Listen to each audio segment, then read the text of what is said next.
Assalamu алейкум. Кыргыз айым каналына кош келипсиздер. Каналга катталып, колокольчик кнопкасын басып, башкаларга бөлүшүүнү унутпаңыздар. Буюрса бүгүн сиздерге мен ушундай 4 түстүү өрүлгөн повязка токуганды көрсөтүп берем. Буга 4 түстүү өзүңүздөр каалаган астатак жиптер деле боло берет. Аябай башка сонун отурат. Жоолукчандардагы жоолуктун үстүнөн салып алса болот. Жаш кыздарга дагы, чоңдорго дагы сонун жарашат. Яркий эмес, чөмүрөк цветтен өзүңүздөргө дагы токуп алып кийсеңиздер болот. Бизге астатак 4 жип керек болот. Астатак эмес, любой эле, өтө калың эмес, өтө жука эмес. Ал үчүн биз ушундай списага 12 жип кылып баштап алабыз. Мен 12 кылып баштап алдым. 2 3 4 5 6 ушинтип адашып кетип.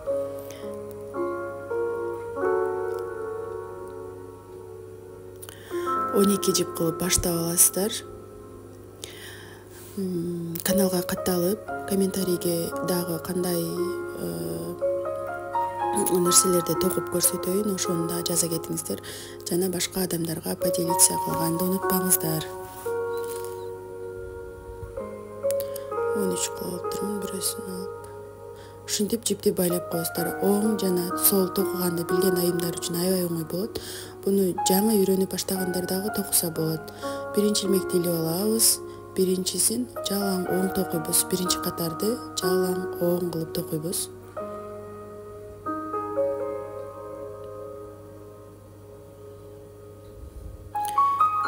Биринчи катарын оң жана экинчи катарын сол кылып токуйбуз.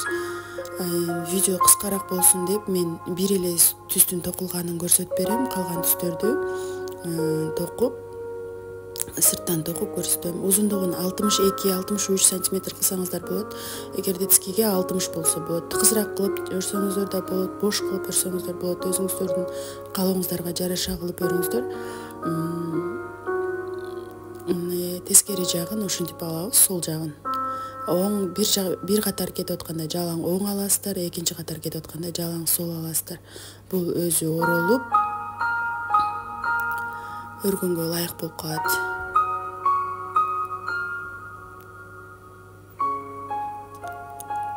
Бул оң жагы. Бул аябай бат токулат. Токуганды билгендери үчүн бат эле токуп коесуздар. Эгер жаңы үйрөнүп аткан болсоңуздар, кайталап көрүп, токтотуп, оң сол дегенди үйрөнүп алып токусаңыздар болот. Повязканы, жалаң повязканын 1-2-3 түрүн үйрөнүп алып, ар түрлүү түстөн токуп, жакындарга, туугандарга белек кылсаңыздар болот. Жана дагы сатып кошумча кирешет тапсаңыздар болот. Бул өрүлгөн повязка аябай жакшы сатылат. Мен 500 сомдон кем эмес, 500 рубльдан кем эмес кылып сатам. Аябай жакшы.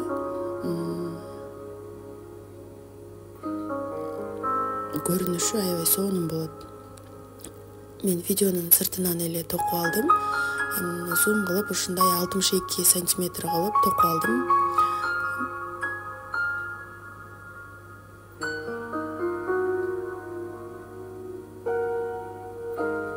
Сол жагын сол, оң жагын оң кылып адашпай токуй бересиздер.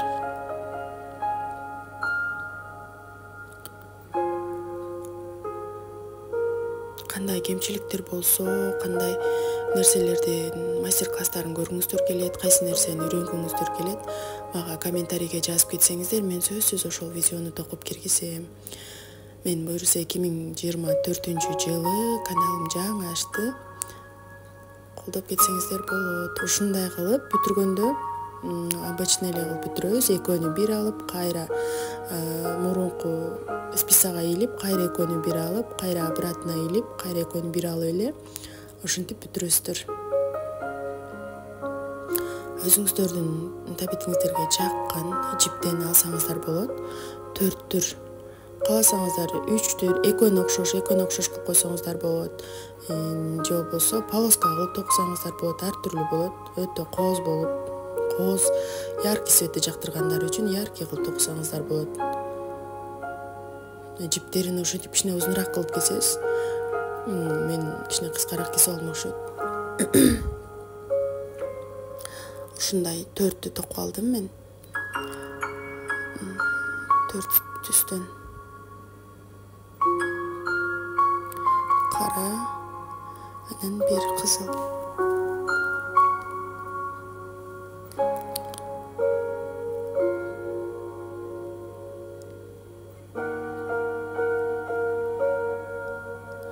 Анан ушинтип токуп аткан шишке ушинтип баш жагын тегиздеп сая аласыздар дагы.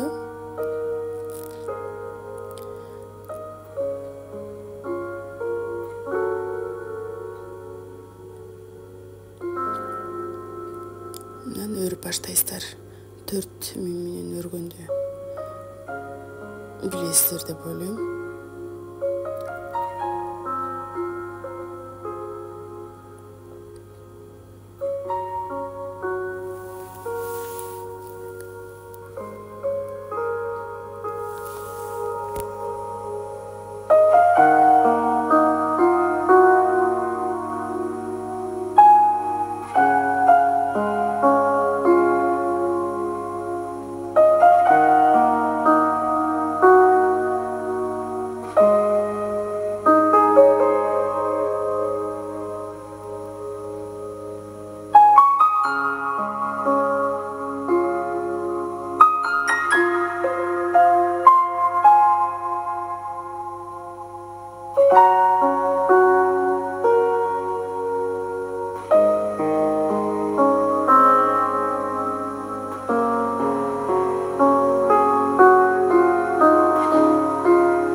Ушинтип өрүп аласыздар дагы.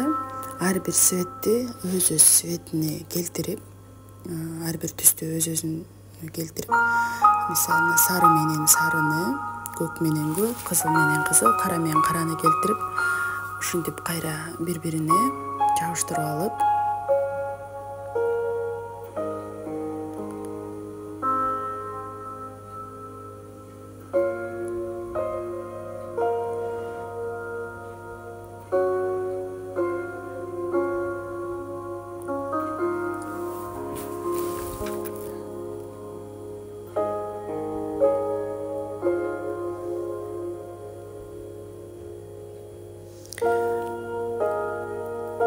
ар бир түстүн ушундай ашкан жиби менен ар кимисин өз-өзүн кошуп аласыздар.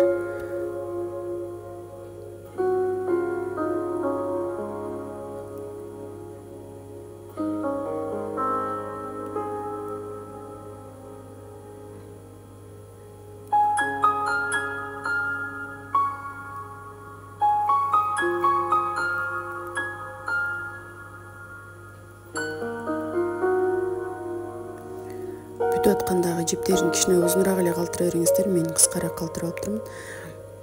Ошентип ар бир түстү өз-өзүнө кылып кошуп, жиптин учтарын байлап,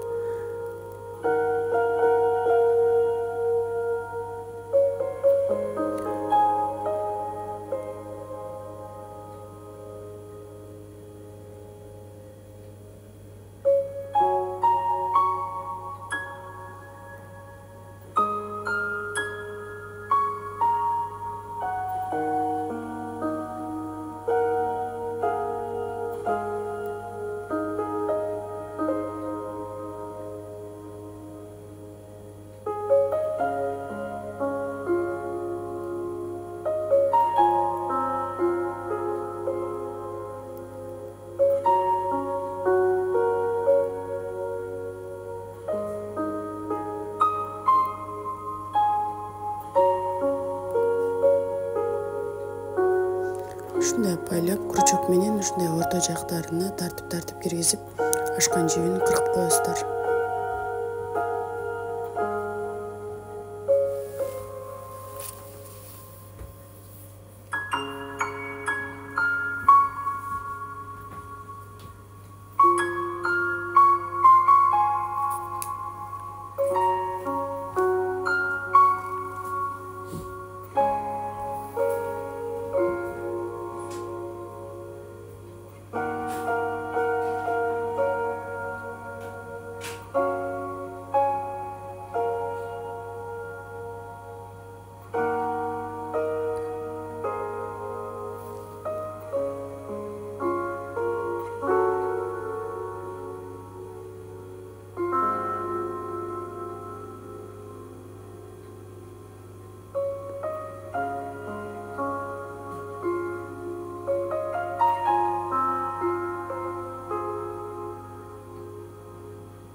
ушинтип баардыгын өз түсүнө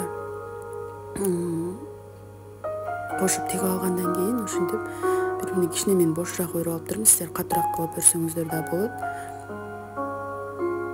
Эгер видео жаккан болсо лайк басып, комментарий жазып, башкаларга бөлүшүп коюңуздар.